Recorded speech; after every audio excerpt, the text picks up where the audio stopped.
So we are back in the games room and it's time for pickups from Japan for the month of July.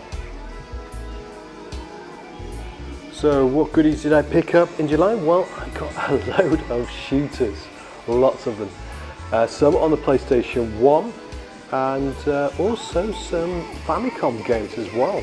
Some nice little shooters on Famicom.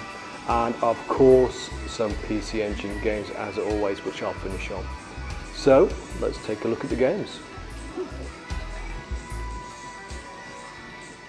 So let's kick things off with a bit of PlayStation 1 and a bit of Darius. I do seem to be picking up a lot of different versions of this game recently. In the last arcade pickups I did show off this GNet version of the arcade version of this game. And in that video I did mention that it is very similar hardware to the PlayStation 1, so you know this port is going to be good. This came out all regions, so there's no excuses not to have this one in your collection. Normally I do go for the North American version of PlayStation 1 games, but in this case the Japanese version is half the price, so it's a no-brainer. The graphics are absolutely stunning and the level design makes you really feel immersed into the gameplay rather than having a linear level. You feel like you're just progressing the story as it goes along. It's extremely satisfying to use your sort of Pokeball capture thing to grab your enemies to upgrade your weaponry. Such a great game. But I would say you're probably best getting the switched HD version. It's extremely cheap and probably the best way to play it. Next up is another PlayStation 1 shooter. It is Gradius Gaiden. This is from the golden time when Konami knew what to do with their IPs and actually gave them the love and attention that they deserved. This is a PS1 exclusive for Japan, but they did release it in North America on the PSP, on the Gradius collection. Okay. This is truly fan service at its best. Konami didn't reinvent anything, they just perfected it. They perfected the sound, the graphics, the gameplay. They just made the ultimate Gradius game. So considering it's a Japan exclusive and a shooter, it's definitely worth its money. It's not too expensive, so you definitely want to grab this one. But the question is it the best Gradius game? Well, it's a close call between this one and 5. And I think Treasure's 5 just about gets it. But I'm biased, I'm always going to side with Treasure. Next up is a bit of SNK with King of Fighters KO. I can't resist picking up an SNK game. And I took a bit of gamble with this one. I knew it wasn't a fully fighting game. I knew there's RPG elements to it, but I was just hoping I could sort of play this one. But unfortunately it's not really the case. There's an action RPG element to the game, but unfortunately it's too Japanese text heavy for me to understand anyway. It's just a shame really, because some really nice cutscenes and there seems to be a fairly interesting storyline going on. So for big SNK and King of Fighters fans, it would have been nice to have a English translation. Another gamble on the PlayStation 1, I went for the Sunsoft Volley 1 arcade sort of series that they did. Sunsoft have a couple of these volumes of arcade games. I went for this one because I've never played Super Arabian and I've never even heard of Iki, which is the second game on the disc. If you love your classic arcade games like Donkey Kong Jr., then probably you'll enjoy this one. It's actually a lot of fun. You just simply got to go and collect all the letters that are scattered around the level, and if you get them in the order of the bonus, then of course then you get extra points. It's a lot of fun, just avoid all the little enemies. Like I say, it really reminds me of something like Donkey Kong Jr. The second game, Iki, is more of a sort of early running gun, you could say. The idea is just go around collecting little bottles and just kill all the ninjas with your sort of throwing stars and throwing weapons. Very, very simple game, a little bit of fun, but it's not really going to last very long. You're going to have maybe 10-20 minutes enjoyment, that's about it. Like I said, I never heard of this one in the arcades before, and it's quite interesting to play. The last game on the PS1 is Choi Kazuko Grand Dol. Again, I didn't know too much about this one. I knew it was a sort of action game based on an anime series that I think came out in the West as Hyperspeed Grandol, but I never saw the anime. I was not aware of it when it came out at the time. At first, I was fairly impressed with the graphics and the gameplay. A bit floaty, but I thought it was fairly enjoyable. But it wasn't until I worked out all the controls and realised how good it actually is. It's a very decent sort of platform action game. Really reminds you of something like Mega Man. It's really not a bad game at all. I believe the idea of the game is you've got to go around the different level looking for what I think are love letters, because I think you're supposed to rescue your boyfriend, and then once you've done that you can fight the level bosses. As expected with some of these games based on anime series, you've got pretty impressive cutscenes and not too bad music as well. I haven't got too far into the game, I only got up to the first level boss, but for what I played, I really enjoyed it. It doesn't quite feel as polished as something like Mega Man, which is kind of to be expected, but if you like that kind of game, then you definitely enjoy it. Definitely worth a try, and if you love the series, it's a no-brainer. So next we have got the Famicom games, and first up is Aberdox. Not a huge Famicom collector, I just pick up the games I really want to try and play, and especially if it's a shooter like this. It did come out in North America. I'm not too sure about PAL territories, but the North American version is actually cheaper than the Japanese version, so thinking about it, I should have gone for that one. It was on my original stack of games to play for the Nintendo month organised by Eddie Rollercore, and I soon realised after playing it after a while that I was going to struggle with this one. It's a fantastic shooter, but it is absolutely brutal. It's so tough. The gameplay is fantastic and the graphics are not too bad too for the 8-bit era. If I had this game back in the day, I would have absolutely loved it.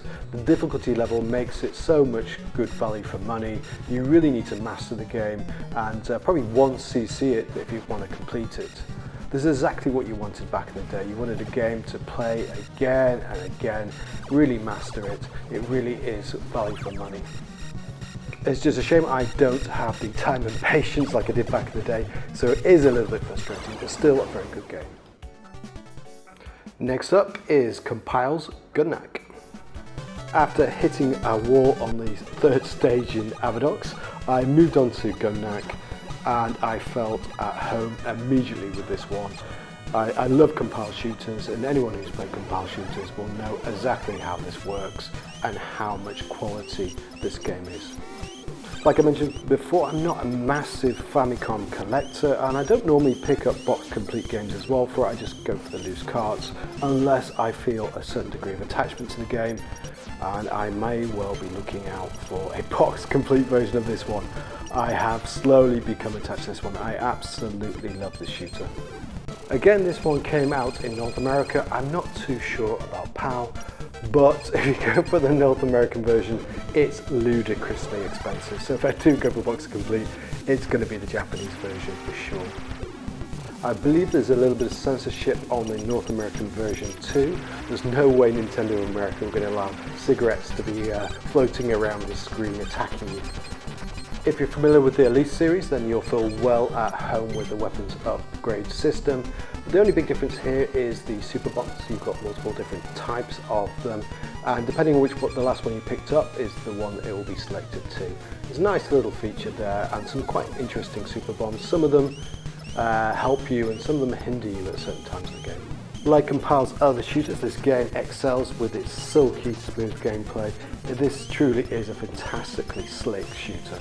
The standard mid-level and final bosses are all in there, which are fairly interesting, if a little bit too easy, but the challenge does pick up. You do start off feeling it's a fairly easy game, but believe me, once you get to the final levels, the challenge does kick in. With one credit, I managed to get to the end of level 7, and I hope to go all the way on this one. Next up is Konami's Crisis Force. This is a Famicom exclusive, so this was not released in North America or PAL territories. I think it's quite a late game in '91, and this is a pretty damn good shooter too. Graphically, this game is absolutely amazing. It's hard to believe that you're actually looking at a Famicom game.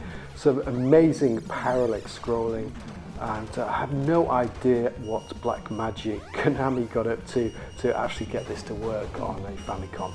But it shows you how good the system actually is and the amazing things it could actually pull off once you knew how to develop for it.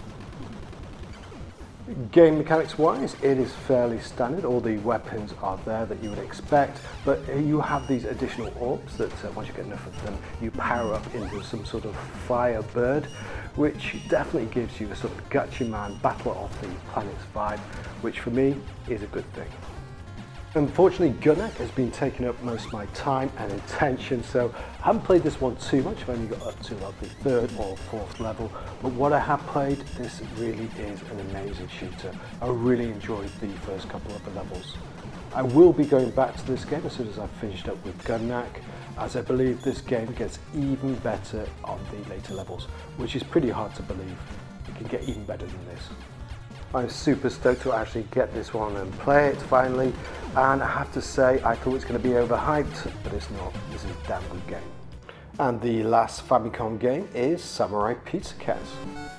This is another Japanese exclusive, which is a real shame because I know a lot of people out there are huge fans of the cartoon series, and for good reason too. It's a fantastic series. This is a superb action-adventure game. Again, it sort of gives me the vibes of Mega Man. Apart from this one, you have up to about 7 characters. So you've got the 3 original Pizza Cats, plus you've got this rescue team characters as well. Each have special abilities that you need to be able to progress through the different levels. It is a little bit text heavy in Japanese, so at the beginning you might struggle a little bit to understand where to go, but you soon sort of get the idea, and once you sort of work out what the special abilities are of the different cats, then you realise how you can progress. For example, once you realise one of the cats can fly, then you know you can reach to different areas where you couldn't before. I've been after this one for ages, so I'm so happy to finally play this one. Next up are the PCE engine games, and let's not mess around. Let's start off with Tatsujin. This is one of my favourite shooters of all time, definitely in my top 5, and also sometimes even gets to number 1 depending on what mood I'm in. But I have the PCB, I have the Mega Drive version, so I wasn't really too fussed about getting the PC engine version until it popped up on Yahoo auctions, and I managed to get it for a really good price. And I am super happy about that. I didn't realise how good the PC Engine version was. It's so much better than the Mega Drive version. Obviously not as good as the arcade version, but I have to say, it's close. It's remarkably close. You do lose a little bit of that vertical screen, but it plays so well. I was truly amazed. I was blown away how good this is on the PC Engine. And if you don't have this one, you have to go out and play it. You have to play the PC Engine version of this game. Is it the best PC Engine shooter? Could well be. It could well be. After the high heights of Tatsujin, let's hit the ground here with Pro Yaku World Stadium. Not much to say about this one. It is your sort of standard baseball game. Only reason to pick this up is I'm going for the Namco set. I only needed 2 more to go, this one and the next game you'll see in a minute. To be honest with you, it seems pretty basic, but still looks like a fairly decent baseball game. So if this is your sort of thing, you'll definitely enjoy it, and it's an extremely cheap game, so it's very easy to find this game and pick it up. The other Namco game I needed to get was World Jockey. I was actually quite pleasantly surprised with this one. Not only is it a cheap game, but it also is a quite playable game, to be honest with you. If you like your sort of track and field and your hyper Olympic style of games of button mashing, then you probably like this one. It's almost like Stakes Winner with a little bit more to it. You've got some jumps and a lot more power-ups, so definitely a lot more fun. Definitely a lot better than the baseball game anyway. Next up is F1 Circus. I was looking for some additional cheap games on the PCE engine when I picked up the last game that you'll see in a bit, and this one fit the bill. It's nicely priced, it's like less than 1,000 yen, and it's not bad at all. If you like your overhead racing games, then I'm sure you enjoy this one. If you like your sort of micro machines, then this is the sort of game that you will enjoy. I was surprised how fast the gameplay actually is, and there's quite a bit of depth to it as well. Up is the obligatory sort of wrestle game that I normally pick up and don't enjoy. It is Battlefield in Tokyo Dome. As I mentioned in my June pickups, I'm actually after the sort of subset of the PC Engine arcade CDs, which are enhanced. You've got additional RAM to enhance the games. So graphically it's not too bad, but you kind of expect the gameplay to have better graphics than it does. I mean, you've got additional cutscenes, but these PC Engine games generally have them anyway when they're CDs. It has a quite impressive roster of real wrestlers to choose from, and that's probably the only redeeming factor of the game. So if you like your wrestling games, then go ahead, you'll probably enjoy this one, but I'm not into this sort of thing, so this is not really for me. Next is the last PC Engine game and last game, and it ticks all the boxes. It is Mad Stalker. Not only is it a arcade CD, but it is a filling cafe game as well. This is the same studio behind two awesome games, Panzer Bandit and also a Zuka 120 series. And you can tell straight away from this game that they've used a lot of the same kind of controls. This was actually originally released on the Japanese home computers like the FM Towns. Obviously they ported it to the PC Engine. They added a little bit of extra cutscenes and voice and what have you. And they even did a re-release as well, sort of a remake on the PlayStation 1, which is apparently the best version to get, which hopefully I'll get one day. And they even had a Mega Drive version of the game that got canned at the last minute, but it recently got picked up by Columbus Circle, and yeah, I think it was released about a year ago. The game is a mech brawler at heart, but Filling Cafe did their normal thing, added a little bit of extra to it by introducing some basic 2D fighting elements and some basic combos in there. But to be honest with you, it's not always very easy to sort of pull it off. The game plays really well, unlike other mech fighters, which seem to be a little bit sluggish. This is very fluent and you feel well in control of your mech. It is a fantastic brawler for the PC Engine, and it's got some nice end-level bosses too, but I just wish it was a little bit more varied with the enemies. I don't like it when you just change the colour of the enemy, but still, it is a fantastic game for the PC Engine. So you made it to the end of the pickups. Thank you very much for watching. I hope you found one or two interesting games in there, or some games you need to avoid. And thank you again, and I will see you later.